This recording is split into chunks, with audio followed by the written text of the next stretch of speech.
ஆதியாகமம் 37வது அதிகாரத்தினுடைய 18வது 19வது வசனத்தை வாசிக்க போகிறோம். ஆமென். ஆதியாகமம் நம்ம 37ஆம் அதிகாரத்தினுடைய 18வது 19வது வசனத்தை எல்லாரும் சேர்ந்து வாசிக்கலாமா? சேர்ந்து வாசிக்கலாம். அவர்கள் அவனை தூரத்திலே வர கண்டு அவன் தங்களுக்கு சமீபமாய் வரும் முன்னே அவனை கொலை செய்யும்படி சத்திய ஆலோசனை பண்ணி. நீங்க அதுக்கு முன்னாடி இன்னொரு வசனத்தை கூட நம்ம வாசிக்க போறோம். ஆமென். நீங்கள் அந்த வசனத்தை எடுத்துக்கொள்ளலாமே. ஆதியாகமத்தினுடைய 37ஆம் அதிகாரத்தினுடைய 13வது வசனத்தை வாசிக்கலாமா? 37ஆம் அதிகாரம் 13வது. அப்பொழுது இஸ்ரவேல் யோசேப்பை நோக்கி, உன் சகோதரர் சீகேமிலே ஆடுகளை மேய்க்கிறார்கள் அல்லவா, உன்னை அவர்களிடத்திற்கு அனுப்ப போகிறேன் வா என்றான். அவன் இதோ போகிறேன் என்றான்.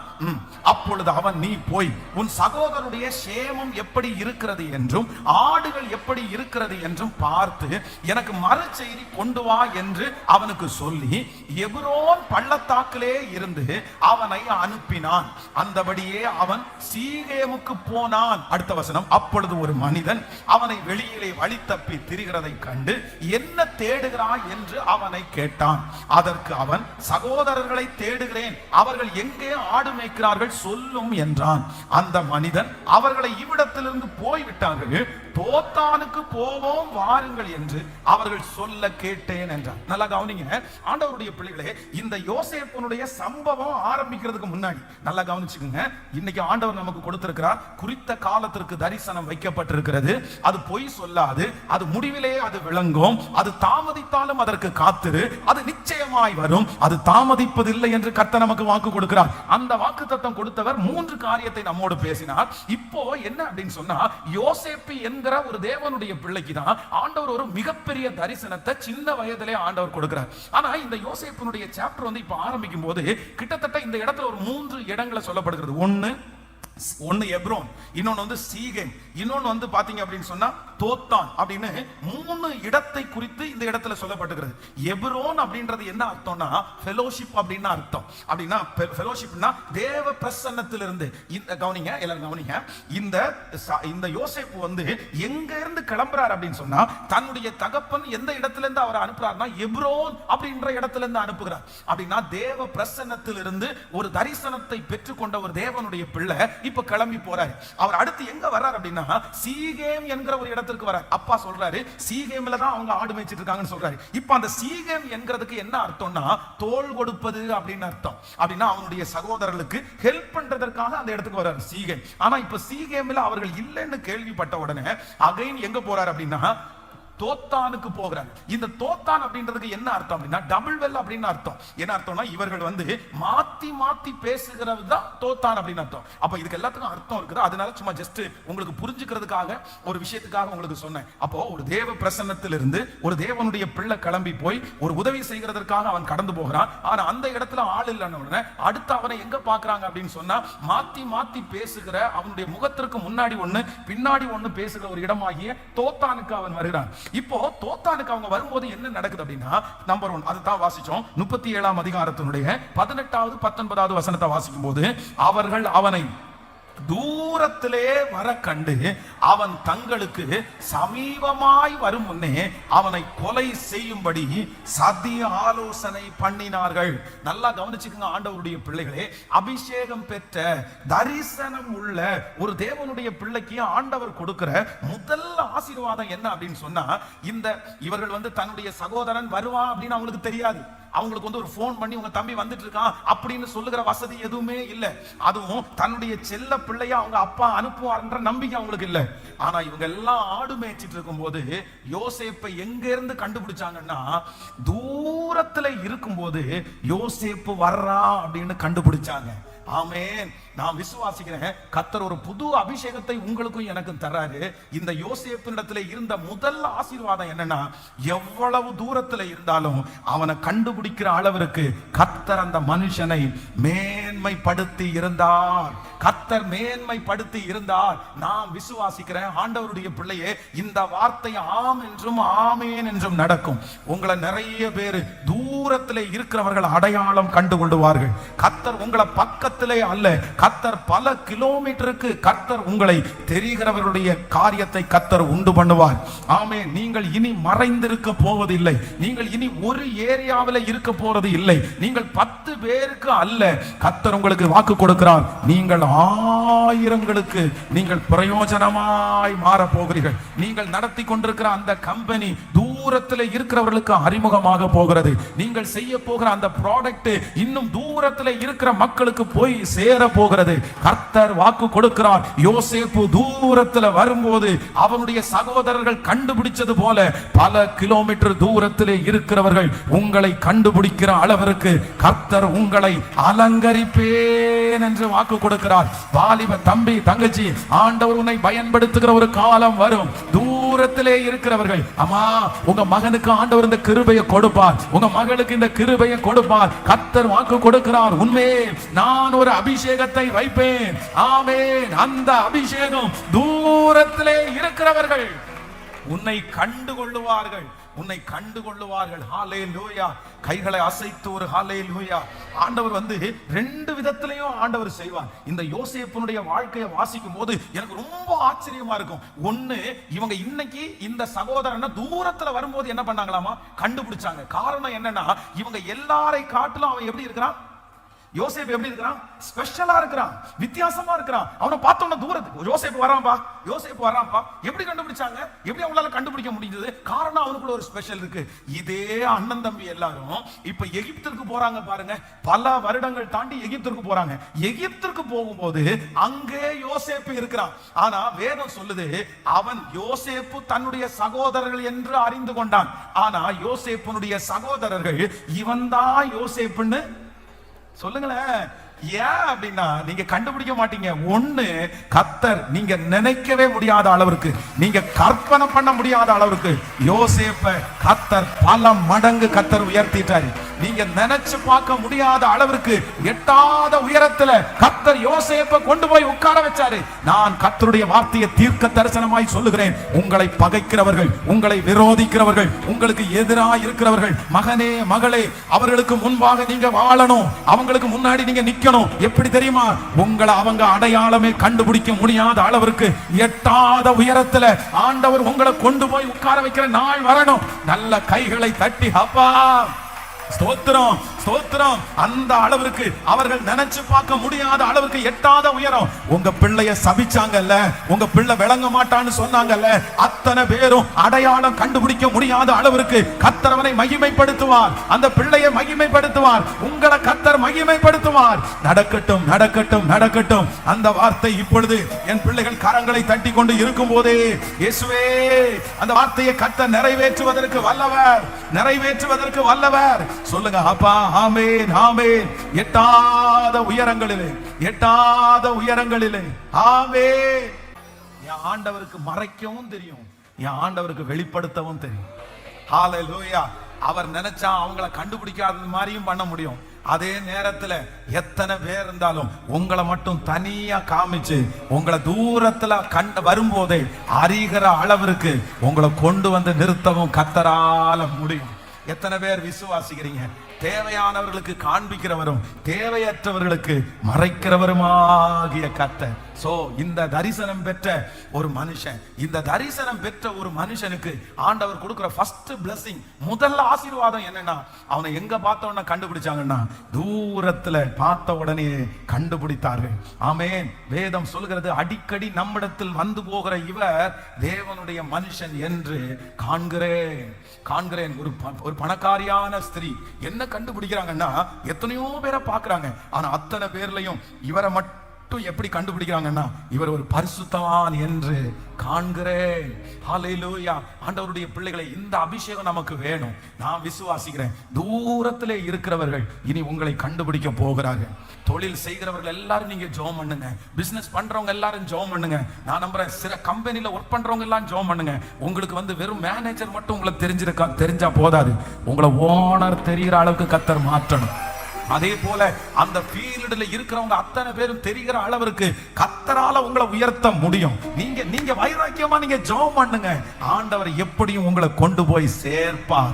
இது கர்த்தருடைய வார்த்தை, இது கர்த்தருடைய வார்த்தை. இப்படி இங்க ஒருத்தர் இருக்கிறார் என்று கண்டுபிடிக்கிற ஒரு நாள் வரும். இவர்களை நம்பி இதை கொடுங்க, இவங்க செஞ்சு முடிப்பாங்கன்னு உங்களை கர்த்தர் பயன்படுத்துகிற நாள் வரும். இன்னைக்கு நீங்க மறைஞ்சு மறைஞ்சு வாழலாம், யாருக்கும் தெரியாம இருந்தா பரவாயில்லன்னு நினைக்கலாம். ஆனா கர்த்தர் வாக்கு கொடுக்கிறார், இந்த நிலைமையை ஆண்டவர் மாற்றி, இந்த சூழ்நிலையை ஆண்டவர் மாற்றி, தூரத்துல நீங்கள் வரும்போது, தூரத்துல நீங்க வரும்போது, ஓ ஹalleluya, இன்னார் என்று அறியக்கூடிய கிருபையை கர்த்தர் தருவாராக, தருவாராக. தூரத்திலே இருக்கிறவர்கள் ஒரு ஜெபம் பண்ணிரலாமா? கைய மேல உயர்த்தி இந்த அபிஷேகத்திற்காக கர்த்தர் சொல்கிறார், குறித்த காலத்திற்கு தரிசனம் உங்கள் மேல் வைக்கப்பட்டிருக்கிறது. அந்த ஆமென் முடிவிலே அது விளங்கும், அது பொய் சொல்லாது. அது தாமதித்தாலும் அதற்கு காத்திரு, அது நிச்சயமாய் வரும், அது தாமதிப்பது இல்லை. கைகளை உயர்த்தி சத்தமா அம்மா ஐயா அப்பாங்க எல்லாரும் ஜெபம் பண்ணுங்க, உங்க பிள்ளைகளுக்காக ஜெபம் பண்ணுங்க. அம்மா நீங்க ஒரு சின்ன ஏரியாவில் வாழ்ந்து முடிஞ்சிட்டீங்க, நீங்க ஒரு சின்ன தெருக்குள்ளேயே உங்க காலத்தை முடிச்சிட்டீங்க, 10க்கு 10 ஒரு ரூமுக்குள்ளேயே உங்க காலத்தை முடிச்சிட்டீங்க. ஆனா உங்க வீட்டில இருந்து எழும்புற பிள்ளை தூர இடத்திலிருந்து பார்க்கிற அளவிற்கு அவன் பிரகாசிக்கணும். சொல்லுங்க, கலங்கர விளக்கா மாத்தணும். உங்க பிள்ளைய கலங்கர விளக்கா மாத்தணும். நீங்க நல்லா ஜெபம் பண்ணுங்க. சகோதரனே சகோதரனே, இது கர்த்தருடைய வார்த்தைப்பா, இது கர்த்தருடைய வார்த்தை. நீ ஜெபம் பண்ணா கர்த்தருடைய மகிமையை பார்ப்ப. ஆமென். கர்த்தர் சொல்லுகிறார், நீ வலதுபுறத்திலும் இடதுபுறத்திலும் இடம் கொண்டு பெருகுவாய். இது கர்த்தருடைய வார்த்தை தானே, உங்களை அடைச்சு வைக்க முடியாது. நீங்கள் இப்பொழுது இருக்கிறதை பார்க்கலாம் 1000 மடங்கு. ஓ கர்த்தர் உங்களை ஆசீர்வதிக்கிறதுக்கு நல்லவராய் இருக்கிறார். 10,000 பேரை துரத்துகிற அளவிற்கு உங்க மேல தேவனுடைய தயவு. உங்க வீட்டுல இருக்கிற ஒரு பிள்ளைய கர்த்தர் அப்படி ஆசீர்வதிக்கணும். தூர இடத்துல இருக்கிறவர்கள் பார்க்கிற அளவிற்கு கலங்கரை விளக்காய், கலங்கரை விளக்காய். Thank you Jesus. ஆமென். தானியேல் எழுதின தீர்க்க தரிசன புத்தகத்துல நீங்க வாசிக்கும் போது சாத்ராக் மேஷாக் ஆபேத்நேகோ, அப்போ அவங்கள எங்க போடுறாங்கன்னா அக்கினி சூளைக்குள்ள போட்டாங்க. அக்கினி சூளை அப்படின்றது நீங்க நினைக்கிற மாதிரி பக்கத்துல இல்ல, பக்கத்துல போனா சுருண்டு செத்து விழுந்துருவாங்க. அந்த அக்கினியினுடைய அந்த தாக்கம் வந்து பக்கத்துல போற எல்லாரையுமே கொன்றுது. 7 மடங்குன்னு சொன்னா கிட்ட அப்படியே எரியும் பாருங்க. நம்ம ஒரு சின்ன தீ ஒரு 5 அடி எரியிற தீக்கு முன்னாடி கூட 20 அடி தாண்டி தான் நம்ம இருக்க முடியும். இது கிட்டத்தட்ட 200 அடிக்கு அது எரிஞ்சிட்டு இருக்குது. அப்படின்னா எவ்வளவு தூரத்துல இருந்து, ஆனா தூரத்துல இருந்து அவங்க பார்க்கும்போது நம்ம போட்டது 3 பேரு, இப்ப 4வது ஒருத்தரோட தூரத்துல. காரணம் என்னன்னா விஷன். ஹalleluya. தரிசனம் இருக்கிற ஒரு தேவனுடைய பிள்ளைய ராஜா தூரத்துல இருந்து நோட் பண்றாரு. நோட் பண்ணும்போது என்ன கண்டுபிடிக்கிறார்னா, இவங்க இவ்வளவு பிரைட்டா தெரிகிறதுக்கு என்ன காரணம்னா, 4வது ஒரு நபரோட அவர்கள் உலாவுகிறார்கள். பிரதர், உங்களை தூரத்துல இருக்கிற தேவன், தூரத்துல இருக்கிறவர்களுக்கு கர்த்தர் அடையாளம் காட்டுகிறார். உங்க திறமையினால அல்ல, உங்க பணத்தினால அல்ல, உங்க காரணால அல்ல, கர்த்தர் உங்களோட இருக்கிறார் என்கிறத தூர ரத்த பலத்தன ரேகபா லீதன மோரந்த நேர இயேசுவே, அந்த மகிமை, அந்த மகிமை என் கூட கர்த்தர் இருக்கிறார் என்கிறதை தூரத்திலே இருக்கிறவர்கள் கண்டுபிடிக்க போகிறதற்காக ஸ்தோத்திரம். ஆமென். நம்பர் 1, முதலாவது தரிசனம் இருக்கிற ஒரு தேவனுடைய பிள்ளைக்கு ஆண்டவர் கொடுக்கிற ஃபர்ஸ்ட் பரிசு என்னன்னா, உங்களை எங்க கர்த்தர் கண்டுபிடிக்க வைப்பாராமா? நீங்கள் தூரத்துல வரும்போது உங்களை கண்டுபிடிப்பாங்க. இதை நீங்க உங்களுக்கு உரிமையாக்கி கொண்டு நீங்க ஜெபம் பண்ணுங்க. உங்களுக்கு ஒரு அதான் உலகத்துல ஒரு பழமொழி சொல்லுவாங்க, கூண்டு சட்டிக்குள்ளேயே குதிரை ஓட்டுறது மாதிரி. அம்மா கூண்டு சட்டிக்குள்ளேயே ஓட்டிட்டாங்க, அப்பா கூண்டு சட்டிக்குள்ளேயே ஓட்டிட்டாங்க. நீங்க ஓட்டிடக்கூடாது, நீங்க ஓட்டிடக்கூடாது. என்னன்னா, எனக்கு சூழ்நிலை இப்படி இருக்கு பாஸ்டர், இவ்வளவு பிரச்சனை இருக்குது, என்ன சொல்றீங்க? இருக்கத்தான் செய்யும். தரிசனம் உங்களுக்குள்ள ஸ்டார்ட் ஆயிருச்சுன்னா முதல்ல உங்களுக்கு ஸ்டார்ட் ஆகுறது இதுதான் ஸ்டார்ட் ஆகும். ஹலோ, தரிசனம்னு ஒண்ணு உங்க மேல கர்த்தர் வச்சிட்டாருன்னா உங்களுக்கு முதல்ல என்ன ஆரம்பிக்கும்? தரிசனம் கொடுத்த அடுத்த நாளே சண்டையும் பொறாமையும் தான் ஆரம்பிச்சிருச்சு.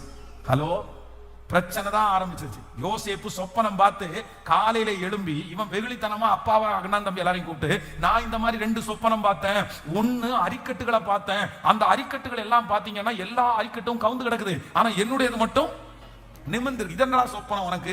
பொதுவா அரிக்கட்டுகள் வந்து சாய்ந்துதான் இருக்கும், அது நிமிராது. ஏன் அப்படின்னா அந்த அரிக்கட்டினுடைய நெல் கதிர் இருக்குல்ல, நெல் கதிர் இருக்கிறதுனால அது ஆட்டோமேட்டிக்காவே சாஞ்சிரும், அதை நிமிர்ந்து பார்க்கவே முடியாது.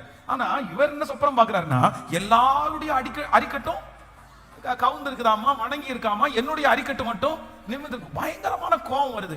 அடுத்த சொப்பனம் இதை விட கோபம் வருது. அவங்க அப்பாவுக்கே கோபம் வந்துச்சு. சூரியனும் 12 நட்சத்திரங்களும் என்ன வணங்கி இருக்கிறது மாதிரி. உடனே அவருக்கு கோபம் வந்து கேட்கிற, நானும் உங்க அம்மா உன்னை வணங்குவோமாடா, அதாடா நீ பாக்குற சொப்பனம் அப்படின்னு.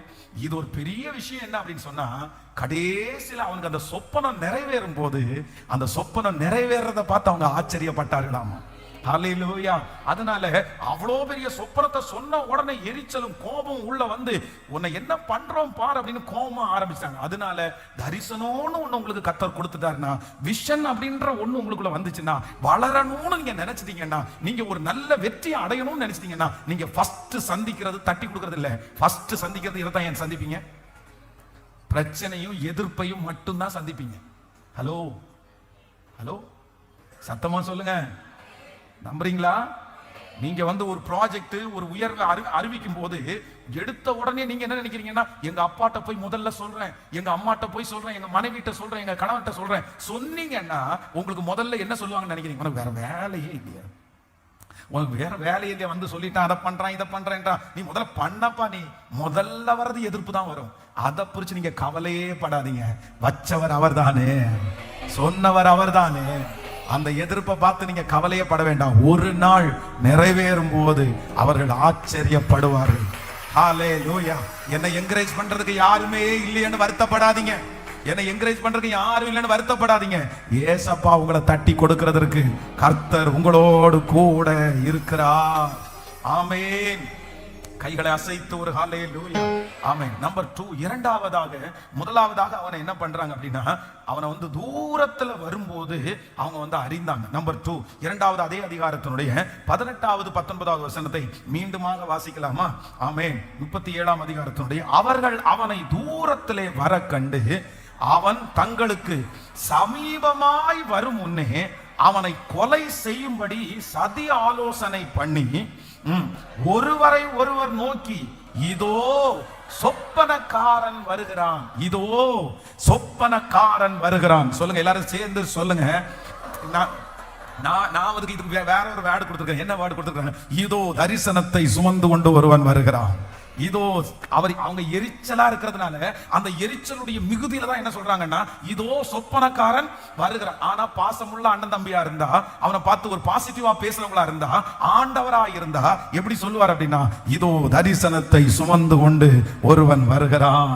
அப்போ ஆண்டவருடைய பிள்ளைகளே, இரண்டாவதாக அந்த யோசேப்பை அவர்கள் பகைத்ததற்கு காரணம், இரண்டாவது கர்த்தர் அவன் மேல வச்சிருந்த பெரிய அபிஷேகம் என்னன்னா, அவனுடைய சொப்பனத்தை, அவனுடைய தரிசனத்தை அவர்கள் கண்டுபிடிக்கிற அளவிற்கு கர்த்தர் அவனை உயர்த்தினார். ஆமென் சொல்லுங்க.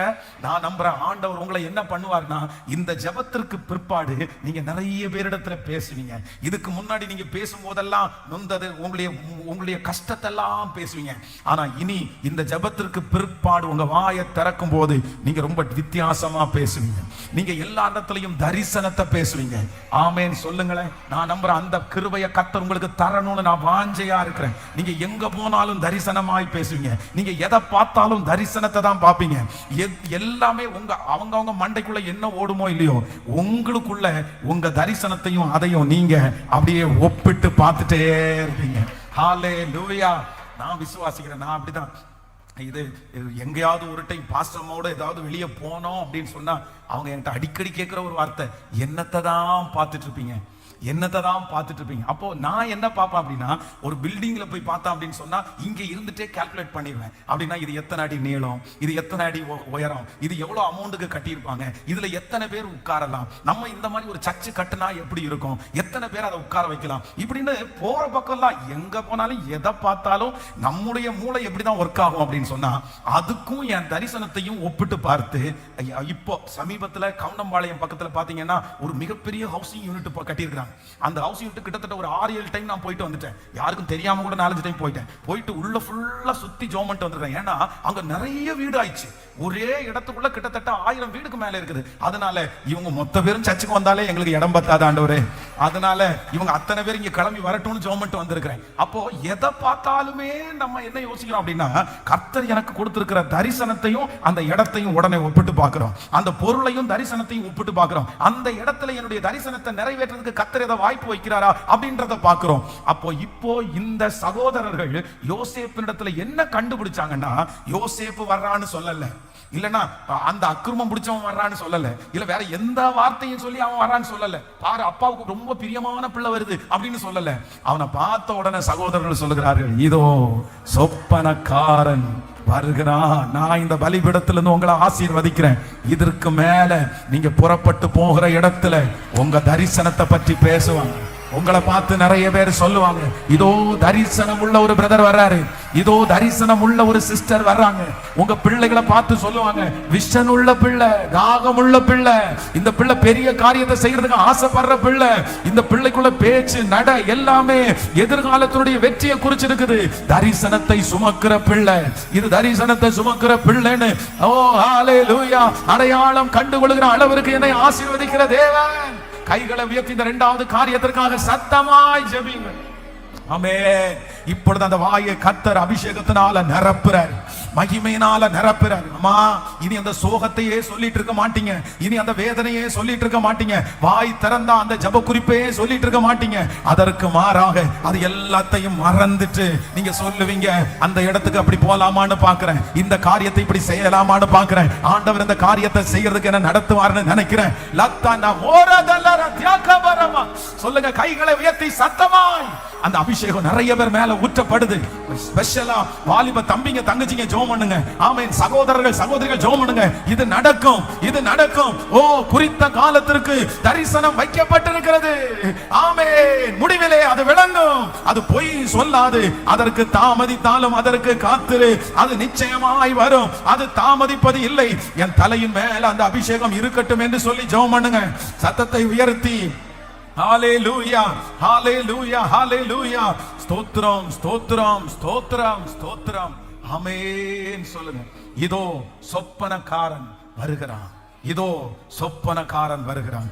கைகளை அசைத்து ஒரு ஹalleluya சொல்லுங்க. ஆமென். எத்தனை பேர் ஆமோதிக்கிறீர்கள்?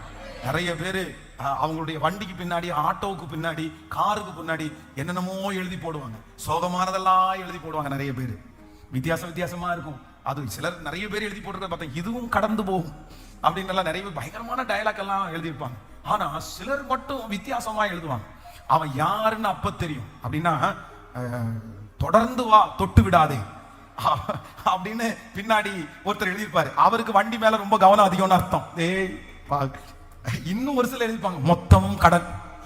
நீங்க பாத்துருக்கீங்களா? அந்த மாதிரி வண்டிக்கு பின்னாடி எழுதிப்பாங்க, நண்பா தொட்டு விடாதே, மொத்தமும் கடன். அப்படின்னா அவங்க மனசுக்குள்ள என்ன இருக்கு அப்படின்னா, இடிச்சு போட்டு போறப்பா, மொத்தமும் கடன் வாங்குறதுப்பா. அப்போ இது நிறைய பேர் பழைய ஆட்கள் எல்லாம் வண்டியில வைப்பாங்க. ஆனா இப்ப நிறைய பேர் எதுல வைப்பாங்கன்னா, வாட்ஸ்அப்ல டிபி, வேற என்ன இருக்குது, என்னமோ இருக்குது எல்லாத்துலயும். சிலருடைய மைண்ட் செட்டை எங்க தெரியும் அப்படின்னா, அவ்வளவுதான், வாட்ஸ்அப்ல பார்த்தாலே தெரியும், இவன் சோகமா இருக்கிறானா, இவன் ரொம்ப சந்தோஷமா இருக்கிறானா, இவன் வந்து பிரியாணி சாப்பிடறானா, இது எல்லாத்தையுமே தெரியும். அப்போ ஆண்டவருடைய பிள்ளைகளை அப்படி தெரிய வைக்க கூடாது. நம்ம ஆண்டவருடைய பிள்ளைகள் வந்து அப்படியெல்லாம் இருக்கவே கூடாது. நம்முடைய மைண்ட் செட்டை வந்து கர்த்தருக்கு மட்டும்தான் தெரியணும். அவர் நம்மை விசாரிக்கிறவர் ஆனபடினால் உங்கள் கவலைகளை அவர் மேல் வைத்து விடுங்கள். இந்த நாளுக்கு நாள் வந்து வாட்ஸ்அப்ல டிபி, ஆமா டிபி, அகைன் ஸ்டேட்டஸ், ஆமா ஸ்டேட்டஸ், இதெல்லாம் மாத்துறவங்க கொஞ்சம் ஜாக்கிரதையா இருங்க. உங்க மூடுக்கு தகுந்தது மாதிரி அப்படி மாத்தாதீங்க. மற்றவங்க அப்படி நம்முடைய மூட வந்து எப்பவுமே மாறி மாறி இருக்கிறத தெரிஞ்சுக்க வேண்டிய அவசியமே இல்லை. யாருக்கும் அப்படி தெரியப்படுத்த வேண்டாம். ஏதோ ஒண்ணு வைக்கிறீங்களா, யூஸ்ஃபுல்லா ஒண்ணு வைக்கிறீங்களா, அதெல்லாம் ஒண்ணு தப்புன்னு நான் சொல்லல. ஆனா என்ன அப்படின்னா, வேதம் சொல்லுகிறது, தேவனுடைய பிள்ளை வந்து ஒருத்தரும் அவங்கள கெஸ் பண்ணவே கூடாதாமா. நம்மளை என்ன பண்ணக்கூடாது? சத்தமா சொல்லுங்க, கேட்கல, கெஸ் பண்ணவே கூடாது. அம்மா இப்ப சாயந்தரம் வந்து என்கிட்ட சொன்னாங்க, நீ ரொம்ப உற்சாகமா இருக்கிறப்பா அப்படின்னு. நான் உற்சாகமா இருக்கிறது மட்டும்தான் உங்களுக்கு தெரியுது, ஆனா உள்ளுக்குள்ள எனக்கு எப்படி இருக்குன்னு யாருக்குமே தெரியாது. அப்ப நான் ஸ்தோத்திரம், ஆமா உற்சாகமா தான் இருக்கிறேன் அப்படின்னு சொன்னேன். ஏன்னா நம்ம வந்து யாராலையும் படிப்பிக்க கூடிய ஒரு நபரா நம்ம மாறிடவே வேண்டாம். ஹல்லேலூயா. நம்மை அழைத்த தேவன் இன்று கிருபையாய் வாக்கு கொடுக்கிறார். உனக்குள்ளே ஒரு தரிசனத்தை நான் வைத்திருப்பதனால், கர்த்தர் நமக்குள்ளே ஒரு தரிசனத்தை வைத்திருக்கிறதுனால், இனி நம்மளை கண்டுபிடிக்கிறவர்கள் எல்லாரும் எப்படிதான் கண்டுபிடிப்பாங்க அப்படின்னா, ஒரு தரிசனத்தை சுமக்கிறவர் வர்றார். ஹல்லேலூயா. ஆமென் சொல்லுங்க. இந்த ஜெபத்திற்கு பிற்பாடு நீங்க யார்ட்டையாவது பேசுனீங்கன்னா அவங்க என்ன சொல்லணும்னா, நீங்க 1/2 மணி நேரம் பேசினாலே எனக்கு யூஸ்ஃபுல்லா இருக்கு பிரதர், யூஸ்ஃபுல்லா இருக்கு சிஸ்டர் அப்படின்னு சொல்லணும். என்ன நீங்க தலையாட்டுறத பார்த்தா எனக்கு ஆவியே செத்து போயிடும் போல தெரியுது. உங்கள்கிட்ட 1/2 மணி நேரம் பேசினா இருக்கிறதையும் வித்துடலாமான்னு தோணும். உங்கள்கிட்ட 1/2 மணி நேரம் பேசினா வாழ்க்கையே வேணாண்டா வெறுத்துட்டு போலாம் அப்படின்றது மாதிரி தான் நிறைய பேர் இருக்கிறது மாதிரி தெரியுது. அப்படி இருக்கக்கூடாது, அப்படி இருக்கக்கூடாது. எனக்கு ஒரு சில பரிசுத்தவான்களை தெரியும். நான் யார்ட்டையும் ரொம்ப போய் நம்ம உட்கார்ந்து பேசுறது இல்லை. ஆனா சிலரிடத்துல போய் உட்கார்ந்து ஸ்பெண்ட் பண்றோம் பாருங்க. கார்ல கொஞ்ச நேரம் டிராவல் பண்றோம், ஒரு 1/2 மணி நேரம், ஒரு 15 நிமிஷம், ஒரு 1/2 மணி நேரம் அவங்களோட டைம் ஸ்பெண்ட் பண்ணுவோம். வரும்போது எப்படி இருக்கும் தெரியுமா? அப்படியே பூஸ்டா இருக்கும். சார் செய்யணும்டா, நம்ம வாழணும்டா கர்த்தருக்காக, அப்படி பண்ணணும்டா இப்படி பண்ணணும்ன்ற ஒரு நம்ம அவங்கள்ட்ட எதுவுமே ஷேர் பண்ணிருக்க மாட்டோம். ஆனா அவங்க நம்ம ஒரு 1/2 மணி நேரம் பேசுவாங்க, அவங்களுடைய விஷன் எல்லாம் காமிச்சுவாங்க. நமக்கு அப்படியே ஒரு மாதிரி நம்மளை தட்டி எழுப்புறது மாதிரி இருக்கணும். அந்த மாதிரி ஒரு பர்சனா கர்த்தர் உங்களை மாத்தணும். நீங்க மாறணும். நீங்க என்னைக்கு மாறுவீங்க? ஆமே. ஐயோ நீங்க ஊசாய் மாதிரி இருக்க கூடாது. ஊசாய் யாரு? ஊசாய் யாரு அப்படின்னா தாவீதுக்கு ரொம்ப நேசமானவன். ஆனா தன்னுடைய மகனாகிய அப்சலோம் தாவீதை துரத்திட்டான்னு தெரிஞ்ச உடனே, ஐயா உங்களுக்கு இப்படி எதுக்குயா நடந்துச்சு, ஒரு துரோகியை பெத்து வச்சிருக்கீங்களே அப்படின்னு பின்னாடி அழுதுட்டே வர்றான். தாவீது திரும்பி பார்த்து சொல்றான், நீ என் கூட இருந்தா எனக்கே பாரம். போப்பா நீ போ, அங்க போய் உட்காரு, நீ நேரம் அப்சலோம்ட்டே போ, நீ இங்க இருக்கிறத விட அங்க இருக்கிறதா பெஸ்ட். தாவீதுக்கு பிடிக்கல. ஏன் அப்படின்னா இந்த சோக பாட்டையே பாடிட்டு ஏற்கனவே இங்க பிரச்சனைல உட்கார்ந்து இருக்கிறேன், நீ அதுக்கடையில உங்களை அழுது உட்காந்துருக்க, எனக்கு வேணாப்பா, நீ அளவே வேணாப்பா, நீ எதுக்கு அழுற, என் பிரச்சனை என்னச்சு. ஆனா நம்ம நிறைய பேர் கட்டி பிடிச்சோம். அப்படிதானே? யாராவது ஒருத்தர் உங்களோட சேர்ந்து அழுகிறது மாதிரி தான் நீங்க என்ன பண்ணுவீங்க தெரியுமா? இந்த அக்கா தான் ரொம்ப பாசமான அக்கா, இந்த அங்கிள் தான் ரொம்ப பாசமான அங்கிள். ஆனா அதே நேரத்துல நீங்க பிரச்சனையை சொல்லும் போது, அட போங்க சிஸ்டர், ஒண்ணுமே இல்ல, சும்மா இதை போட்டு பெரிய விஷயமா பண்ணிட்டு இருக்கீங்க, கர்த்தர் உங்க கூட இருக்கிறாரு, நீங்க படுத்து பெருசா பேசுறீங்க அப்படின்னு சொன்னா என் வேதனை யாருக்கு தெரியும்? என் வேதனையை நீங்க அனுபவிச்சாதானே தெரியும். இப்படி இருக்கிற ஆத்துமாக்களை எப்படி திருத்துறது, எப்படி மாத்துறது, என்ன சொல்றது? அப்போ அழுறவங்கள தான் உங்களுக்கு பிடிக்குது, சோகமானவங்கள தான் உங்களுக்கு பிடிக்குது. அப்படி சோகமான பாட்டு தான் நிறைய பேருக்கு பிடிக்குது. அப்படியெல்லாம் இல்லாம இந்த அபிஷேகத்தை நீங்க வாங்கணும். உங்களை பார்த்த உடனே என்ன சொல்லணும்னா, விஷன் இருக்குப்பா, தரிசனம் இருக்குப்பா, சொப்பனக்காரன்பா, உங்க பேரே மாறிடணும். உங்க பேரை டிஃபரெண்டான பேரா வைக்கணும். ஹல்லேலூயா. எத்தனை பேர் அந்த அபிஷேகத்திற்காக? எனக்கு ஆசையா இருக்கு, நம்ம அத்தனை பேரும் இந்த 100 நாள் ஜெபம் முடிஞ்சதுக்கு அப்புறம் இந்த உலகத்துல போகும்போது நம்மளை பார்த்தவங்க ஒவ்வொருத்தருக்கும் ஒரு பாசிட்டிவான ஒரு எனர்ஜி வந்துச்சுன்னா எப்படி இருக்கும்? அதுதான் கிறிஸ்துவை பிரதிபலிக்கிற அபிஷேகம். 1/2 மணி நேரம் நீங்க பேசுவீங்க, அப்படியே முடமாய் படுத்து கிடக்கிறவங்க எழும்புவாங்க, அப்படியே வருத்தத்தோட இருக்கிறவங்க எழும்புவாங்க, இழந்து போனவங்க எழும்புவாங்க. நீங்க பேசுறதே நிறைய பேருக்கு பலனாய் மாறும். நிறைய பேரை மரணத்திலிருந்து எழுத்து வெளியே கொண்டு வருவீங்க. நீங்க பேச பேச அவர்களுக்குள்ள இருக்கிற அக்கினி அப்படியே எரியும். ஆமென். அவர்கள் மரணம் அடைய வேண்டும் என்ற சிந்தையை விட்டு வாழணும்ன்ற ஒரு சிந்தைக்குள்ள வருவாங்க, சாதிக்கணும்ன்ற ஒரு சிந்தைக்குள்ள வருவாங்க. நல்ல கைகளை தட்டி அப்படிப்பட்ட ஒரு அபிஷேகம் உங்களுக்குள்ள ஜெபிங்க. ஆண்டவரே, எப்பேற்பட்ட மனுஷன் வந்தாலும், எப்பேற்பட்ட மனுஷன் வந்தாலும் எனக்குள்ளே இருக்கிற அந்த தரிசனம், எனக்குள்ளே இருக்கிற சொப்பனம் அவங்க கண்டுபிடிக்கிற அளவிற்கு அவர்களை மாற்றுகிற அந்த கிருபையை தாரும். ஹல்லேலூயா, ஹல்லேலூயா, ஆமென். நம்பர் 1, முதலாவதாக யோசேப்பை தூரத்திலே கண்டார்கள். நம்பர் 2, இரண்டாவதாக யோசேப்பினுடைய சொப்பனக்காரன் அவனுடைய தரிசனத்தை கண்டார்கள். நம்பர் 3, மூன்றாவதாக நீங்க அந்த வசனத்தை வாசிக்கலாமே, 37ஆம் அதிகாரம் 19வது வசனத்திலிருந்து வாசிக்கலாமா? ஒருவரை ஒருவர் நோக்கி, இதோ சொப்பனக்காரன் வருகிறான், நாம் அவனை கொன்று இந்த குழியிலே ஒன்றிலே போட்டு ஒரு துஷ்ட மிருகம் அவனை பட்சித்தது என்று சொல்லுவோம் வாருங்கள். அவனுடைய சொப்பனம் என்ன, எப்படி முடியும் பார்ப்போம் என்றார்கள். அடுத்த வசனத்தை வாசிக்கலாம். ரூபன் அதை கேட்டு அவனை அவர்கள் கைக்கு தப்புவித்து அவனை அவன் தகப்பனிடத்திற்கு திரும்பவும் கொண்டு போக மனதுள்ளவனாய் அவர்களை நோக்கி, நீங்க அடுத்த வசனத்தை வாசிக்கலாம். அப்படின்னா அந்த வஸ்திரத்தை, அந்த வசனம் ஒண்ணு வருமே கீழே அப்படியே வரணும். இதற்கு யோசேப்பு 23வது வசனம். யோசேப்பு தன் சகோதரிடத்தில் சேர்ந்த போது யோசேப்பு உடுத்தி கொண்டிருந்த பலவர்ண அங்கியை அவர்கள் கலட்டி, நல்லா எல்லாரும் சேர்ந்து வாசிங்க. யோசேப்பு தன் சகோதரனிடத்தில் சேர்ந்த போது யோசேப்பு உடுத்தி கொண்டிருந்த பலவர்ண அங்கியை அவர்கள் கலட்டி, முதல்ல வந்ததும் இல்லாம ஃபர்ஸ்ட் என்ன பண்ணாங்க, சகோதரர்கள் தூரத்துல பார்த்து கண்டுபிடிச்சிட்டாங்க. ரெண்டாவது சொல்றாங்க, இதோ சொப்பனக்காரன் வருகிறான். மூணாவது இப்ப வந்த உடனே இவங்க அத்தனை பேருக்கும் எது மேலதான் கண்ணு அப்படின்னு சொன்னா, எது மேல கண்ணு? இவன் பாருங்க எவ்வளவு ஒரு பால் பாருங்க, தன்னுடைய சகோதரர்களுக்கு சாப்பாடு தானே கொண்டு போய் கொடுக்குறாரு. அந்த நேரத்துல இந்த ட்ரெஸ்ஸை போட்டு இருக்க தேவையா? ஏற்கனவே அவங்க அத்தனை பேருக்கும் இவன் மேல அவ்வளோ பொறாம. இந்த ட்ரெஸ்ஸை பார்த்தாலே அவங்களுக்கு வயிறெல்லாம் எரியுது. இவன் என்ன இப்படி இருக்கான்னு. இவன் ஒரு வெகுளித்தனமா என்ன பண்ணிருக்கான்னா, அவங்க அப்பா வாங்கி கொடுத்த எந்த ட்ரெஸ்ஸும் பிடிக்கல, ஆனா எந்த ட்ரெஸ் தான் பிடிக்குது? இந்த பலவர்ண அங்கி அவனுக்கு பிடிக்குது. இந்த அங்கி அவனுக்கு ரொம்ப மேட்ச் ஆயிடுச்சு. அதனால தூரத்துல அவ்வளவு தோத்தானுக்கு போறான். அவ்வளவு தூரம் அந்த அங்கியை போட்டுட்டு போன உடனே இவங்களுக்கு ஃபர்ஸ்ட் எடுத்தவன கலட்டுற அங்கிய முதல்ல அவங்க அங்கி உங்ககிட்ட இருக்கக்கூடாது அப்படின்னா, கர்த்தர் யோசேப்பை மூன்றாவது அவருடைய சகோதரர்கள் மத்தியில எப்படி கர்த்தர் ஆசீர்வதிச்சார்னா, அங்க இருக்கிற யாருக்குமே அப்பீரியன்ஸ், வெளி தோற்றம் அங்க இருக்கிற யாருக்குமே நல்லா இல்லை. அவங்க போட்ட ட்ரெஸ், அவங்களுடைய உடம்பு, அவங்களுடைய ஹேர் கட்டிங், அவர்களுடைய உச்சந்தலையிலிருந்து உள்ளங்கால் வரைக்கும் யாருக்குமே என்னவா இல்லைன்னா அட்ராக்ஷன் ஆகவோ இல்லைன்னா கொஞ்சம் நல்லாவோ இல்லை. ஆனா அவங்க எல்லாரையும் கம்பேர் பண்ணும்போது ஆண்டவர் யோசேப்புக்கு கொடுத்த ஒரு பெரிய அபிஷேகம் என்னன்னா, அவனுடைய அப்பீரியன்ஸையே கர்த்தர், அவனுடைய வெளி தோற்றத்தையே கர்த்தர் பொறாமப்படுகிற அளவிற்கு கர்த்தர் மாற்றி இருந்தார். ஆமென். எத்தனை பேர் ஜெபிக்க போறோம்? உங்களுக்கு மூணாவது ஒரு அபிஷேகத்தை கர்த்தர் தரப்போறாரு. மூன்றாவது ஒரு கிருபையை தரப்போறாரு. உங்களை எதிர்க்கிறவர்கள், உங்களுக்கு விரோதமானவர்கள் என்ன கண்டுபிடிப்பார் அப்படின்னா, உங்களுக்கு உங்க குடும்பத்தில் இருக்கிற எல்லாரை விட ஒரு நல்ல தோற்றத்தை கர்த்தர் உங்களுக்கு தருவார். ஒரு அப்பீரியன்ஸ் ஆண்டவர் உங்களுக்கு தருவார். நீங்க அந்த இடத்துல போய் நிற்கும் போது அந்த காரியம் நடக்கும். நீங்க அந்த இடத்துல போய் பேசும்போது அவர்களுடைய மனசு மாறும். உங்க முகத்தை பார்த்த உடனே ஒரு வித்தியாசம் வரும். யோசபாத்தினுடைய முகத்தை பார்த்த உடனே தீர்க்கதரிசி உன் முகத்தை பார்த்து தான் நான் இந்த தீர்க்க தரிசனத்துல சொல்றேன்னு சொன்னார்ல, அந்த மாதிரி நான் நம்புகிறேன். கர்த்தருடைய மகிமை உங்க மேல கடந்து வந்து அப்படிப்பட்ட ஒரு தோற்றத்தை கர்த்தர் கிருபையாய் தருவாராக. ஹல்லேலூயா. தாவீதை குறித்து வேதம் சொல்லும்போது ரொம்ப அழகா சொல்லுது, சிவந்த மேனியும் அழகிய கண்களும். சிவந்த மேனியும், சத்தமா சொல்லுங்க, அழகிய கண்களும். எஸ்தரை பாருங்க, அழகு அப்படின்னு வேதத்துல நிறைய பேர் அழகு. சூலைமித்தியாள், நான் கருப்பா இருந்தாலும் நான் அழகா இருக்கிறேன். அப்போ கருப்பு அழகு இல்லாத லிஸ்ட்ல சேர்க்க முடியாது. கருப்புலையும் என்ன இருக்காமோ? சத்தமா சொல்லுங்க. பாஸ்ட் இப்படி பிரசங்கம் பண்றாருன்னு நினைக்காதீங்க.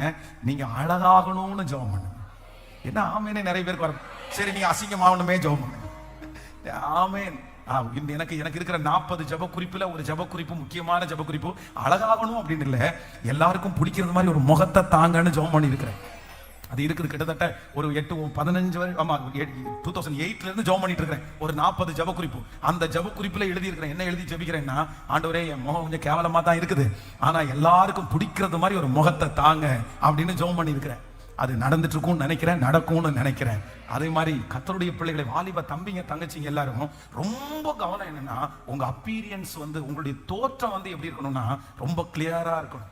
உங்களை ஒரு டைம் பார்த்தாங்கன்னு வச்சுங்களேன், தப்பா இல்லை, நான் தப்பா சொல்லலை, ஒரு டைம் உங்களை பார்த்து பேசுறாங்க அப்படின்னு சொன்னா மூஞ்சியை சுழிச்சுட்டு அவங்க கீழே பாத்திரக்கூடாது. நான் இதை அழக சொல்லலை, பர்சனாலிட்டி, அந்த அழகு, நீங்க வெள்ளையா இருக்கிறீங்க, நீங்க லட்சணமா இருக்கிறீங்க அப்படி சொல்லலை. என்னை பொறுத்தவரையிலே அழகு அப்படின்றது சுத்தம் தாங்க அழகு. ஒரு பிள்ளைய, ஒரு மனுஷனை பார்த்தோம்னா கருப்பா இருக்கானோ வெள்ளையா இருக்கானோ அதல்ல, இருக்கிற ட்ரெஸ்ஸை நீட்டா நல்லா அழகா போட்டுட்டு நல்லா தலை சீவி மூஞ்சியை நல்லா கழுவி அப்படியே பார்க்கும்போது ஒரு சுத்தமா ஒரு பிள்ளை தெரியுது இல்ல, அந்த பிள்ளைய பார்த்த உடனே நமக்கு பேசலாம்னு தோணும். முடிய பரட்ட மாதிரி வலிச்சுட்டு, தாடியை இவ்வளவு தூரம் வச்சுட்டு, அழுக்கு இங்க ஒரு 4 கீரல் அங்க ஒரு 4 கீரல் இப்படி போட்டா, எப்பா நீ வேலை செய்வியாப்பா? இன்டர்வியூக்கு வேற இப்படி போயிட்டு இருக்கான் பையன். இன்றைக்கு நம்மகிட்ட ஜோம் பண்ணும்போது பிள்ளைகள்கிட்ட சொல்ல வேண்டியதா இருக்கு, ஏன்டா முடிய வெட்டிட்டு போடா, இவ்வளவு அசிங்கமா முடிய வச்சிருக்கிற. இன்றைக்கு போற இடத்துல அவர் முதல்ல முடியத்தாண்டா பாப்பாரு. முடிய பார்த்தோன்னே டிசைட் பண்ணிடுவாரு, இவன் இந்த வேலைக்கு ஆக மாட்டான். அதனால நம்ம ஆண்டவருடைய பிள்ளைகளுக்கு ரொம்ப முக்கியமானது என்னன்னா நம்முடைய தோற்றம் ரொம்ப முக்கியம். விசுவாசிக்கிறீங்களா இல்லையா? ஹல்லேலூயா. அதுக்காக தான் ஆண்டவர் வேதம் சொல்லுது, தீர்க்கதரிசி தன்னுடைய நெற்றி முழங்கால் பட ஜெபம் பண்ணாராம். அப்படின்னா இதெல்லாம் நமக்கு என்ன அப்படின்னு சொன்னா ஒரு பெரிய பாடம். ஆண்டவர் இது எல்லாத்தையும் நம்மளை அழகுபடுத்துகிறார். அதனால இந்த 100 நாளையில ஆண்டவர் உங்களை ரொம்ப அழகுபடுத்த போறேன். நீங்க ரொம்ப அழகாய் மாற போகிறீங்க. ஹல்லேலூயா. ஆமென். எல்லாத்தையும் பிள்ளைகளுக்கு சொல்லி கொடு. டீன்ஸ் வயசு வந்துச்சுன்னா பிள்ளைகளை பார்த்து நாத்தம் அடிச்சிட்டு இருக்காதடா, நாராதடா, போய் குளிச்சுட்டு வாடா, ஒழுங்கா குளியடா அப்படின்னா சிலருக்கு அதெல்லாம் தோணாது. சிலருக்கு உடம்பு ஒரு சில வேலைகளில் அந்த மாதிரி சிலருக்கு ரியாக்ட் பண்ணும். ஆனா நம்ம என்ன பண்ணணும்னா அதுக்கு தகுந்த மாதிரி நம்ம அதை பண்ணிக்கணும். சிலருக்கு வாயில ஸ்மெல் வந்துட்டே இருக்கும். ஏன் அப்படின்னா குடல் புண்ணா இருக்கும். அவங்க பல்லு விளக்காதவங்க எல்லாம் கிடையாது, அவங்களுக்கு குடல்ல புண்ணா இருக்கிறதுனால வாயில ஸ்மெல் அடிக்கும். உடனே அவங்க என்ன பண்ணணும்னா அதற்கு தகுந்த மாதிரி அவங்க நல்லா வச்சுக்கணும். ஏன் அப்படின்னா ஒருத்தர் முக்கியமான ஒரு நபர் நம்மோட பேசும்போது நீங்க வாயை திறந்தா ஸ்மெல் அடிச்சுன்னா அவங்களால பேச முடியாது. சரி, கொஞ்ச நேரம் பேசாம இருந்தா பரவாயில்லன்னு தோணும். சொல்ல வந்ததையும் அப்படியே சொல்ல மாட்டாங்க. இது எல்லாம் ஆண்டவருடைய பிள்ளைகளுக்கு அவசியமானது. நம்ம ஆண்டவருடைய பிள்ளைகள் அல்லவா? நம்முடைய தேவன் பரிசுத்தத்தை விரும்புகிறவர், நம்முடைய தேவன் சுத்தத்தையும் விரும்புகிறவர். சுத்தத்தை விரும்புகிறவர். நான் உங்களை ஆசீர்வதிக்கிறேன். இந்த யோசேப்புக்கு இருந்த ஆசீர்வாதத்தை போல கர்த்தர் அவனை வெளியில அப்பீரியன்ஸ தன் சகோதரர்கள் பொறாமப்படுற அளவிற்கு கர்த்தர் பலவர்ண அங்கியை கொடுத்து கர்த்தர் அவனை அழகுபடுத்தி இருந்தார். உயரம் இல்லாதவர்கள் உயரமாவீர்கள் அல்ல, ஆமென். உயரம் இல்லாதவர்கள் உயரமாவீர்கள். ரொம்ப குண்டா இருக்கிறவர்கள் ஒல்லி ஆவீர்கள். உங்களுடைய தோற்றத்தை கர்த்தர் ஃபிட்டா கர்த்தர் மாற்ற போறேன். ஏன்னா ஆமென் கொஞ்சம் பேருக்கு தான் வருது. நான் நம்புறேன் நம்முடைய ஆண்டவர் நமக்கு எதை கேட்டாலும் கிருபையாய் தருகிறவர். அதனால குள்ளமா இருக்கிறவங்களும் குண்டா இருக்கிறவங்க வருத்தப்பட வேண்டிய அவசியம் எல்லாம் கிடையாது. நீங்க உடனே நினைச்சுக்கங்க, நான் கருப்பா இருந்தாலும் அழகா இருக்கிறேன் அப்படின்னு சொன்னது மாதிரி நான் குண்டா இருந்தாலும் அழகா இருக்கிறேன், நான் ஒல்லியா இருந்தாலும் அழகா இருக்கிறேன். அந்த கான்பிடென்ட் யாருக்கு போதுமானது என்றால் நமக்கு போதுமானது. ஆனா கர்த்தர் என்ன விரும்புறாருன்னா அப்பீரியன்ஸ், முதல் வெளி தோற்றத்தை கர்த்தர் ரொம்ப விரும்புகிறார். ஆமென் சொல்லுங்கள். பக்கத்துல கையை பிடிச்சி சொல்லுங்க, நீங்க வெளி உங்களை பார்க்கும் போதே ஒரு நல்ல தோற்றத்தை ஆண்டவர் தருவார், ஒரு சுத்தத்தை ஆண்டவர் தருவார். உங்களை பார்க்கும் போதே வேலை கொடுக்கலான்னு தோணும், உங்களை பார்க்கும் போதே இந்த ஒர்க்கை உங்களுக்கு கொடுக்கலான்னு தோணும், உங்களை பார்க்கும் போதே ஜெபமணல சொல்லலான்னு தோணும். அந்த மாதிரி ஒரு தோற்றத்தை கர்த்தர் உங்களுக்கு கிருபையாய் கர்த்தர் தருவாராக. ஆகாது என்று தள்ளின நீங்கள் ஆமென் கர்த்தரால் ஆசீர்வதிக்கப்படுவீர்கள். இப்போ ஆமென் ஆமென். ஸ்தோத்திரம் ஸ்தோத்திரம் ஸ்தோத்திரம். ஹல்லேலூயா. முன்பெல்லாம் காலத்துல தான் பரிசுத்தவான்கள் யாரும் எதுக்கு மதிப்பு கொடுக்க மாட்டாங்கன்னா தோற்றத்துக்கு ரொம்ப மதிப்பு கொடுக்க மாட்டாங்க. ஆண்டவருடைய பிள்ளைகளை தோற்றத்திற்கு மதிப்பு கொடுத்து டெக்கரேஷன் பண்ணிக்கணும்னு நான் சொல்லல. ஆனா அதே நேரத்துல என்ன அப்படின்னா ரொம்ப கவனமா இருக்க வேண்டியது, நம்முடைய தோற்றம் முக்கியம்ன்றத ஆண்டவருடைய பிள்ளைகள் மறந்துடக்கூடாது. ஹல்லேலூயா. கையை உயர்த்தி ஒரு ஹல்லேலூயா சொல்லலாம். இப்போ கிறிஸ்துமஸ் வரப்போகுது. நீங்க நிறைய பேர் துணி எடுப்பீங்களா எடுக்க மாட்டீங்களா? எடுப்பீங்களா? நீங்க அப்படியே ஒரு முட்டாய் கலர்ல ஒரு துணி எடுத்துட்டு வந்து போட்டா உங்க ஃபேஸ் கட்டுக்கு எப்படி இருக்கும்? அப்போ நீங்க என்ன பண்ணணும் அப்படின்னு சொன்னா உங்களுக்குன்னு ஒரு கலர் என்ன பண்ணும், உங்களுக்குன்னு ஒரு 6-7 கலர் செட் ஆகும். அப்போ நீங்க எடுக்கிறீங்க, 1000 ரூபாய் செலவு பண்றோம், 500 ரூபாய் செலவு பண்றோம். நான் என்னன்னா கொஞ்சம் யோசிச்சிட்டீங்கன்னா போதும், கொஞ்சம் பிளான் பண்ணி இந்த ட்ரெஸ் நம்ம போட்டா இந்த கலர் நமக்கு செட் ஆகுமா அப்படின்னு பார்த்து எடுக்கிறதே கொஞ்சம் எப்படி எடுங்கன்னா உங்களுக்கு மேட்ச் தான் எடுங்க. சிலர் எடுக்கிறத பார்த்தா அப்படியே ஃப்ளோரோசென்ட் கலர்ல இருக்கும். இந்த இங்கெல்லாம் அடிக்கிறாங்க பாருங்களேன், நம்ம ஹைலைட் பண்ணுவோம் தெரியுமா? நிறைய பேர் அப்படி சம்பந்தமே இருக்காது. அப்படி வேண்டாம். என்னன்னா இனி இதுக்கப்புறம் இந்த 100 நாள் ஜெபத்திற்கு பிற்பாடு நீங்க எல்லாத்துலயுமே நீங்க ரெடி ஆயிரும். ஒருத்தர் இப்படி போட்டாருன்றக்காக நீங்க அப்படி போட வேண்டாம், ஒரு நடிகர் இப்படி வச்சிருக்காருன்றக்காக நீங்க அப்படி வச்சுக்க வேண்டாம். நமக்கு என்ன ஆகுமோ அதைத்தான் சங்கீதக்காரனாகிய தாவீது ரொம்ப அழகா சொல்றாரு. சவுல் கூட்டிட்டு போய் மிலிட்டரி ட்ரெஸ் போட்டு விட்டாரு. போட்டு விடும்போது இவர் கண்ணாடிக்கு முன்னாடி பார்த்தா அது பாட்டுக்கு 1.5 மணி இங்க நீட்டி இருக்குது, கையெல்லாம் கொடுன்னு ஆடிட்டு கிடக்குது. உடனே கலட்டி போட்டு நமக்கு செட் ஆகாதுங்க, நமக்கு இந்த ட்ரௌசரையும் மேல ஒரு பனியனையும் போட்டு போனாதான் நல்லா இருக்கும். அதுதான் ஆண்டவருடைய பிள்ளைகள். அப்போ நமக்கு என்ன ஆகுது, உங்களுக்கு என்ன உங்களுக்கு என்ன செட் ஆகுது, உங்களுக்கு என்ன செட் ஆகுது, இதெல்லாம் தெரியணும் ஆண்டவருடைய பிள்ளைகளுக்கு. ஏன் அப்படின்னா நான் உங்களை சாதாரணமானவங்களா நினைச்சு உங்களுக்கு பிரசங்கம் பண்ணல, நீங்க தலைவனாய் தலைவியா நினைச்சு பிரசங்கம் பண்றேன். தலைவர்களுக்கு இந்த குவாலிட்டி வேணும், தலைவனுக்கு இந்த குவாலிட்டி. ஆன்லைன்ல இந்த சத்தத்தை கேட்கிற பிள்ளைகளுக்கும் இந்த குவாலிட்டி வேணும். கர்த்தர் மாற்றுவார், கர்த்தர் மாற்றுவார். உங்க ஸ்டைலையே ஆண்டவர் மாற்ற போறாரு, உங்க ஸ்டைலே ஆண்டவர் மாற்ற போறாரு. உங்களுக்கு கர்த்தர் வெளி தோற்றத்துல கொடுக்கிற அந்த மதிப்பை பார்த்து நிறைய பேர் ஆச்சரியப்பட போகிறார்கள். ஹல்லேலூயா. அந்த லுக்க ஆண்டவர் உங்களுக்கு தருவாராக. ஆமென். சோ அடுத்ததாக கடைசியாக ஒரு வார்த்தையை கூட நம்ம வாசிக்க போகிறோம். அதே அதிகாரம் 37ஆம் அதிகாரத்தினுடைய ஆமென் நம்ம 18வது 19வது வசனத்திலிருந்து வாசிக்கலாமே. ஹல்லேலூயா. வாசிக்கலாம். ஒருவரை ஒருவர் நோக்கி இதோ சொப்பனக்காரன் வருகிறான், நாம் அவனை கொன்று இந்த புலிகளில் ஒன்றிலே அவனை போட்டு ஒரு துஷ்ட மிருகம் அவனை பட்சித்தது என்று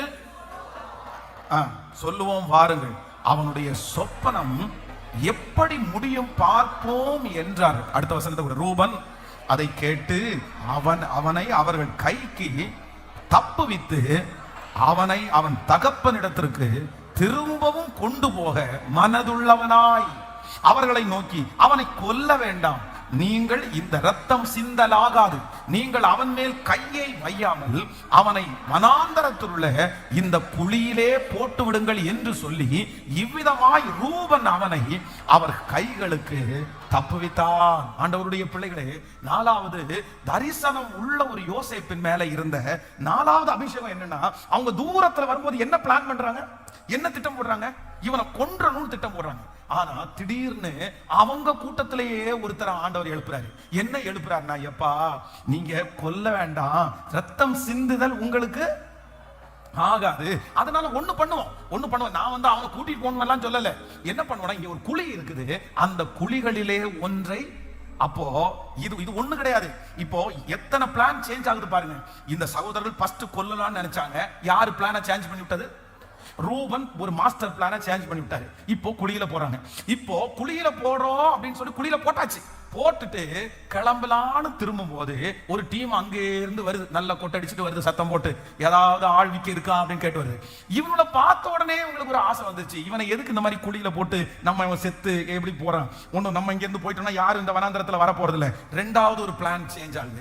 என்னன்னா, அவனை இவங்க தான் உள்ள போட்டாங்க, அவனுடைய கஷ்டப்பட்டு கயிறை கட்டி வெளியே எடுக்கிறாங்க. எந்த பாருங்க எப்படி நடக்கும். பிளான் சேஞ்ச் பண்ணி, ஏன்பா ரூபன் வந்து திரும்பி பார்க்கறான், குழியில போட்டவன காணோம், எங்கடா கொண்டீங்களா அப்படின்னு கேட்டா, இல்ல வித்துட்டோம் அப்படின்ட்டாங்க.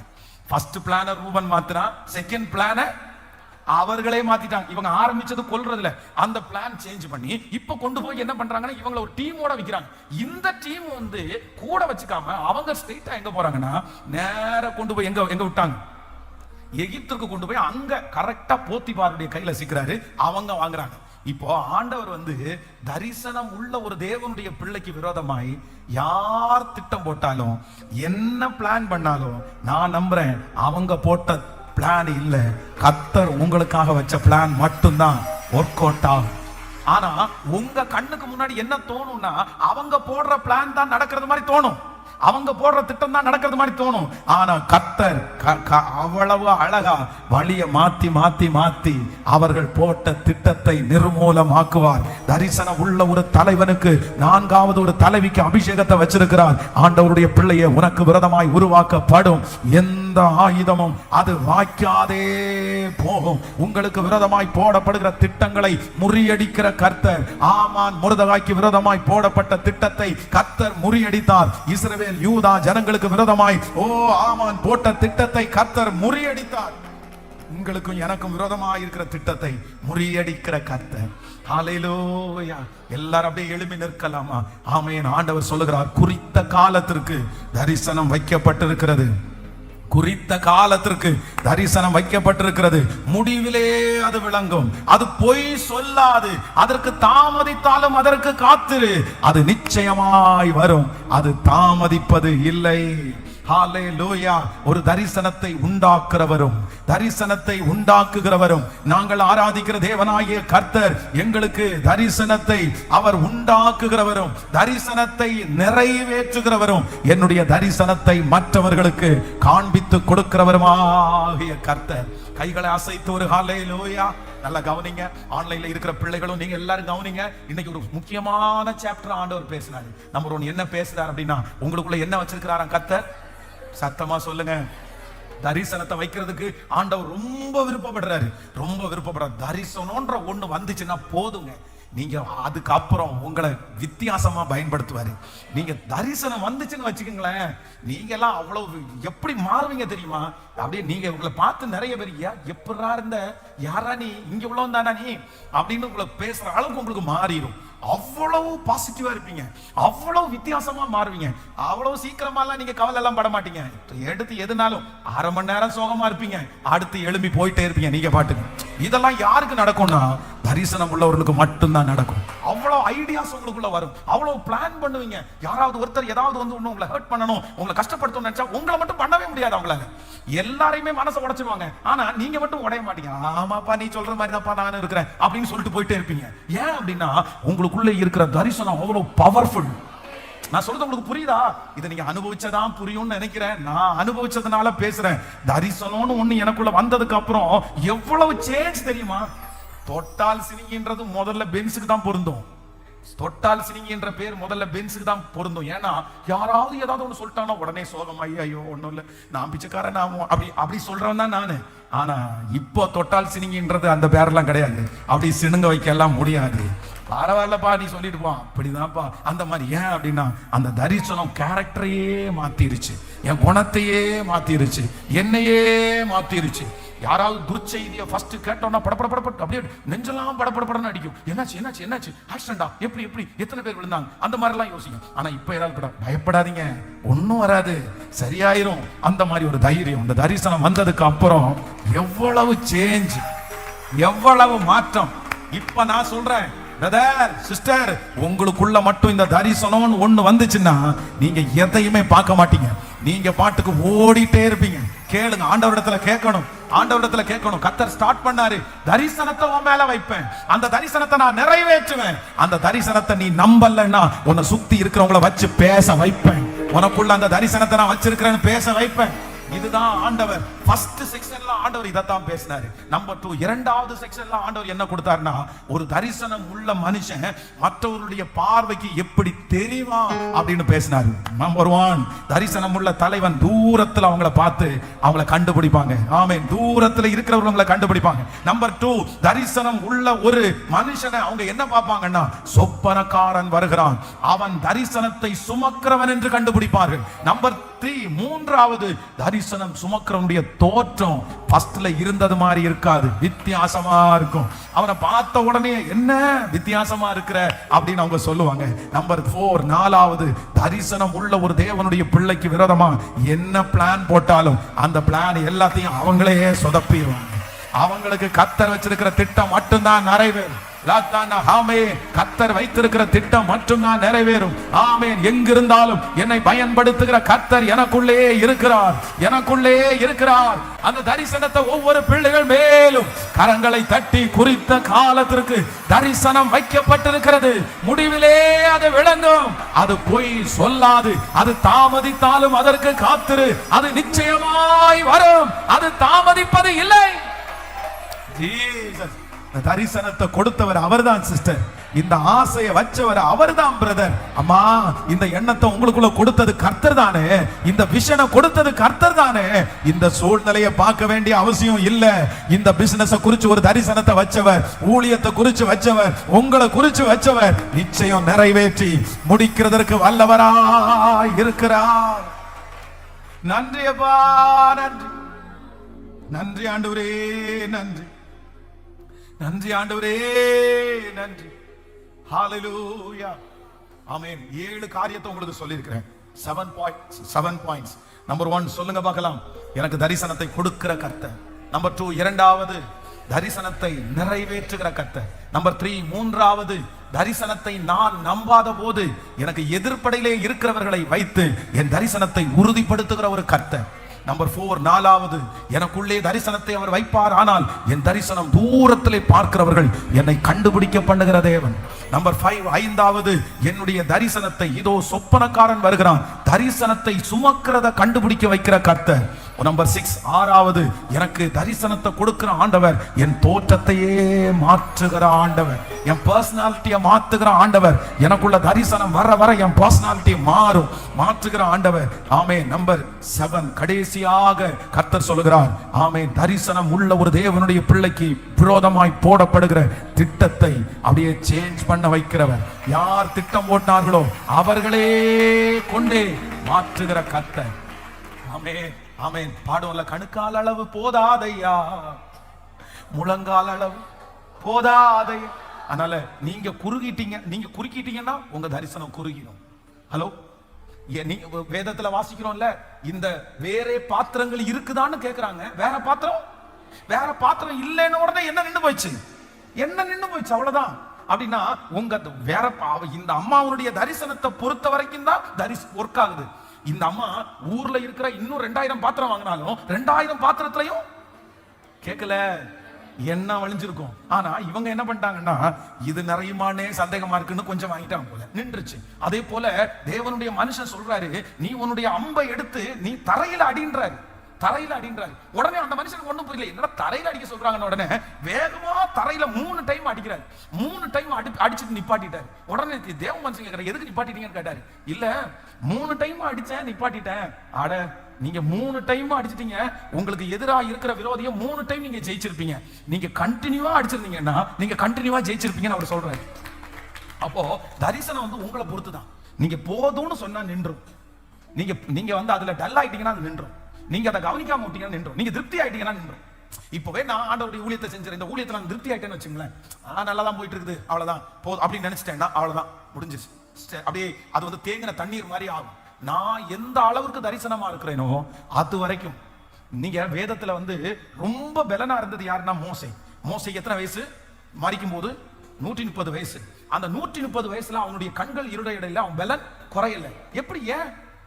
இத்தனையும் பாத்தீங்கன்னா அதிகமான பாஸ்டிங் போட்ட ஒரு தலைவர் யாரு? எத்தனை டைம் பாஸ்டிங் போட்டாரு?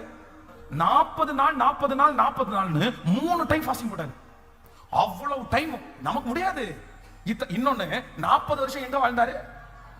எகிப்துல. 40 வருஷம் அரண்மனையில வாழ்ந்தாரு. அரண்மனையில இருக்கிற ஃபுட் எல்லாமே என்ன ஃபுட் அப்படின்னா ஹைஜீனிக்கான ஃபுட், வித்தியாசமான சாப்பாடு. அடுத்த 40 வருஷம் கொண்டு எங்க வரட்டி எடுத்தாரு ஆண்டவர்? வனாந்திரத்துல கொண்டு போய் விட்டாரு. அங்க ஆப்போசிட், எல்லாமே வெறும் ஆட்டுப்பால் மட்டும்தான் கிடைக்கும். அந்த மாதிரி ஒரு இடத்துல கொண்டு போய் விட்டாரு. திரும்ப எங்க கொண்டு வராரு? வழி நடக்க போகும்போது சீனாய் மலையில கூட்டு போறாரு. அவருடைய உடம்பும் அவருடைய போன சிச்சுவேஷனும் பாத்தீங்க அப்படின்னா யாருமே ஹெல்த்தா இருக்க முடியாது. ஆனா 130 வயசுல அவ்வளவு ஹெல்த்தா இருக்கிறாரு. என்ன காரணம்னா லாஸ்ட் மினிட் ஆண்டவர் வந்து உன்னை எடுத்துக்க போறேன்னு சொல்லுகிற அடுத்த நிமிஷம் வரைக்கும் மலையில போய் நின்று எங்க பாக்குறாருன்னா கானானை பாக்குறாரு. கானானை பார்த்த உடனே ஆசை வந்துச்சு. ஏசப்பாட்ட கேட்கிறாரு, பக்கம் வரைக்கும் வந்தல, இவ்வளவு தூரம் வந்தாச்சுல, கொஞ்சம் அனுமதி கொடுங்களேன், நான் போயிட்டு வந்துடுறேன். ஆண்டவருக்கு ரொம்ப கோவம் வந்து இதை பறிச்சு இனி நீ என்ன பண்ணாத, பேசாத, முடிஞ்சு உனக்கு போ, நீ எந்திரிச்சு வனாந்திரத்துல. இத்தனைக்கும் மரணம் அடையும் போது இவங்க யாருக்கு முன்னாடியும் மரணம் அடையாம மலைக்கு ஏறி போயிருக்கிறாரு.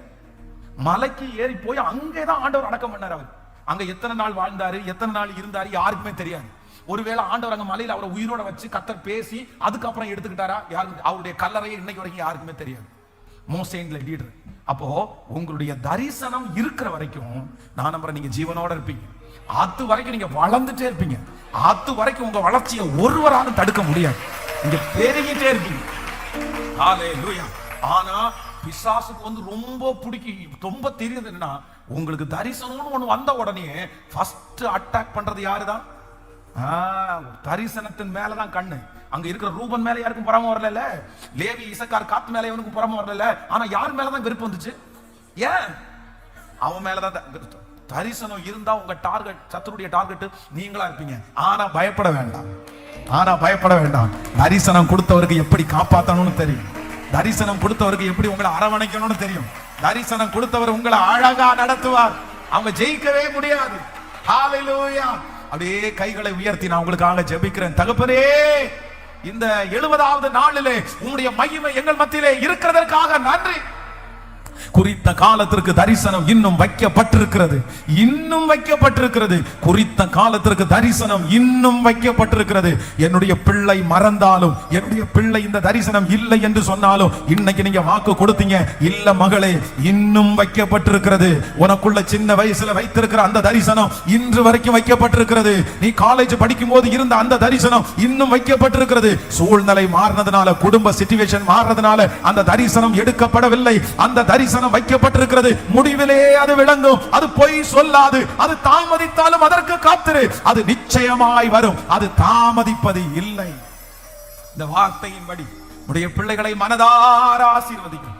லைவ்ல இந்த சத்தத்தை கேட்டுட்டு இருக்கிற பிள்ளைகளை ஆசீர்வதிக்கிறேன். இந்த சத்தத்தை கேட்கிற ஒவ்வொருவரையும் ஆசீர்வதிக்கிறேன். உடைய பிள்ளைகள் எல்லாரையும் நான் ஆசீர்வதிக்கிறேன். திருச்சபையில கூடி இருக்கிற பிள்ளைகளை ஆசீர்வதிக்கிறேன். லைவ்ல இருக்கிற பிள்ளைகளை ஆசீர்வதிக்கிறேன். இந்த சத்தத்தை கேட்கிற ஒவ்வொருவரையும் ஆசீர்வதிக்கிறேன். உங்க பாதத்தை முத்தம் செய்யணும். உங்க பாதத்துல எங்களை முழுவதுமாய் தாழ்த்துகிறோம். நீர் பெருகவும் நாங்கள் சிறுகவும், நீர் பெருகவும்.